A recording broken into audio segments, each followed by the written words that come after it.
Karomah Tuan Guru Haji Ahmad Tretetet. Memberangkatkan haji seorang buruh kebun. Melalui kebun singkong. Al-Makfurlah Tuan Guru Haji Sibawaihi Mutawali, satu dari beberapa ulama masyhur di Pulau Lombok. Nama pemimpin pondok pesantren Darul Aitam wal Masakin ini semakin berkibar setelah mendirikan Yayasan Amhibi, sebuah pamswakarsa yang memiliki ratusan ribu anggota. Sibawaihi sangat mengagumi Datuk Syekh Tuan Guru Haji Ahmad Tretetet. Di sejumlah pengajian yang digelarnya, ia kerap menyebut kekaromahan ulama yang misterius itu, tidak melewatkan dari kecintaannya kepada Sang Pencipta alam semesta dan seluruh isinya. Ia selalu menyebut nama Allah dalam setiap berbicara. Tanda kewalian sosok itu masih dapat dilihat saat acara 9 hari wafatnya. Dalam setiap butir beras dari para pelayat yang terkumpul di acara itu tertulis asma Allah. Itu baru Tuan Guru, kata Tuan Guru Sibawaihi pada sebuah ceramahnya. Tuan Guru Sibawaihi mengisahkan tentang seorang pemuda miskin bernama Saleh, berasal dari desa Aikdewa, Kecamatan Pringgasela, Lombok Timur. Lelaki ini memiliki majikan seorang hartawan di desa Pohgading, Kecamatan Pringgabaya. Saleh tanpa disangka-sangka bertemu Tuan Guru Haji Ahmad Tretetet di suatu hari. Jika selama ini Sang Waliullah selalu menunjukkan kenyelenehan pada banyak orang, kali ini ia berbicara sungguh-sungguh. Kamu berangkat haji bersama saya, tegas Ahmad Tretetet pada Saleh, seperti dituturkan Tuan Guru Haji Sibawaihi. Bagaimana mungkin saya bisa berhaji, Tuan Guru? Saleh terheran-heran. Yang Saleh tahu, gelombang terakhir calon jamaah haji telah tiba ke Tanah Suci. Salah satu jamaah adalah majikannya yang berangkat minggu lalu. Kamu berangkat haji. Haji. Allah. Sekarang dirikan tetaring, konstruksi dari bambu dan daun kelapa yang didirikan untuk perhelatan berbagai acara di Lombok, bahasa Sasak. Kita segera rowah pesta, sekarang, ujar Ahmad Tretetet. Saleh termangu. Ia kebingungan. Tetapi ia tak berani membantah. Ia tahu sedang berbicara dengan siapa. Tetapi hati kecilnya ragu. Bagaimana pula bisa menyelenggarakan pesta mengundang orang sekampung? Dari mana uangnya? Bahkan hidup ia membanting tulang. Ia takkan pernah bisa menggelar rowah seperti dikatakan Tuan Guru Haji Ahmad Tretet. Tetapi ia kerjakan juga perintah Sang Datuk. Begitu tetaring berdiri, entah siapa yang mengundang, warga berduyun-duyun ke kediaman Saleh. Segala bahan dan perlengkapan pesta berdatangan, mulai dari beras hingga segala macam bumbu. Entah dari mana seekor sapi tiba-tiba sudah ada di tempat perhelatan. Pesta sesungguhnya benar-benar terselenggara. Rowah taek, naik, haji, hajatan jalan-jalan lazimnya diadakan setiap warga yang ingin menunaikan ibadah haji. Saleh kian tak mengerti. Di satu sisi ia benar-benar telah membuktikan kekeramatan sang Tuan Guru kontroversial, di sisi lain ia bertanya-tanya mengapa dirinya yang dipilih Ahmad Tretetet menerima sesuatu yang tidak terbayangkan kehidupannya. Ia menyadari ia hanya orang kecil.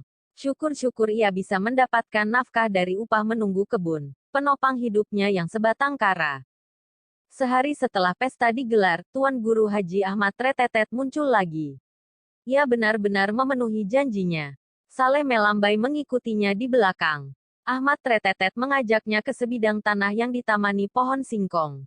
Tuan Guru Haji Ahmad Tretetet mengingatkan Saleh agar tidak bercerita tentang pertemuan mereka pada siapapun. Di kebun singkong itu Ahmad Tretetet menyuruh Saleh memejamkan mata sambil berzikir. Lagi-lagi Sang Waliullah menunjukkan kekaromahannya. Begitu Saleh membuka mata, ia telah tiba di Tanah Suci Mekah. Pemuda lugu dari dusun yang tak pernah keluar dari Pulau Lombok ini seolah berada di alam mimpi. Dalam ketakjubannya, ia laksanakan juga seluruh tahapan ibadah kelima itu tanpa pengawasan. Ia sempat bertemu beberapa kali dengan majikannya. Tentu saja sang majikan terheran-heran melihat pesuruhnya itu bisa berada di Tanah Suci. Bermacam pertanyaan ia ajukan. Kamu datang dengan siapa? Beribu maaf.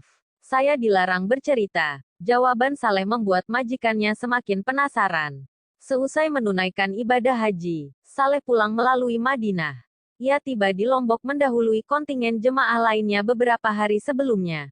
Ketika sampai di kampung halamannya, Ahmad Tretetet memintanya mengenakan jubah lengkap dengan sorban lazimnya jamaah yang telah pulang berhaji. Saleh telah melaksanakan seluruh rukun haji. Tapi yang belum bisa ia terima, ia menunaikan ibadah itu tidak menjalankan lazimnya, seperti orang-orang di kampungnya yang telah melaksanakannya. Apa kata orang-orang jika melihat saya yang duluan pulang, lalu melihat pakaian lengkap seorang haji?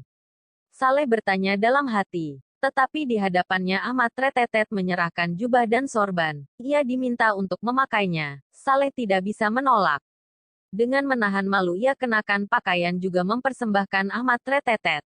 Kamu sekarang haji. Sahih. Allah. Haji. Mabrur, mabrur. Namamu Haji Muhammad Saleh sekarang, kata Ahmad Tretetet. Ahmad Tretetet meninggalkan Saleh yang berdiri lunglai setelah pakaian hajinya. Sosok misterius itu tak menoleh lagi. Sepanjang jalan terdengar tawanya terkekeh-kekeh sambil mengucap kata-kata aneh. Tretetet, tretetet, tretetet. Dugaan Saleh tidak meleset. Begitu ia sampai di kampung, para warga kasak kusuk. Ia seketika dicap gila. Saleh, seorang fakir yang ternyata berobsesi menjadi orang kaya, mendadak tawaras lantaran kelewat berhayal. Demikian gosip yang diukur di dusunnya. Beberapa hari kemudian rombongan jamaah haji yang menggunakan jalur resmi kembali ke tanah air. Majikan Saleh disambut warga dengan menyenangkan. Orang-orang yang berdatangan ucapan selamat. Saat para warga terhenyak mendengar cerita dari majikan Saleh. Saya bertemu Saleh di Tanah Suci. Kami sama-sama melaksanakan rukun haji. Tetapi dia tidak mau bercerita dengan siapa berangkat. Penuturan sang majikan serta-merta membuat para warga bungkam. Jadi, Saleh benar-benar haji. Bagaimana bisa? Nalar awam tentu tak mampu mencerna sesuatu yang terjadi di luar kelaziman. Tapi, saat itu juga nama Saleh menjadi sakral. Ya jawaban wali. Haji Muhammad Saleh ini dulu sering mengunjungi abah saya, kata si Bawaihi. Sejak Saleh dihajikan Ahmad Tretetet, kehidupannya berubah drastis. Ia menjadi orang terpandang di kampungnya. Lelaki lajang ini lalu mempersunting seorang gadis juga telah bergelar hajah. Mereka hidup rukun dan bahagia sepanjang hayat.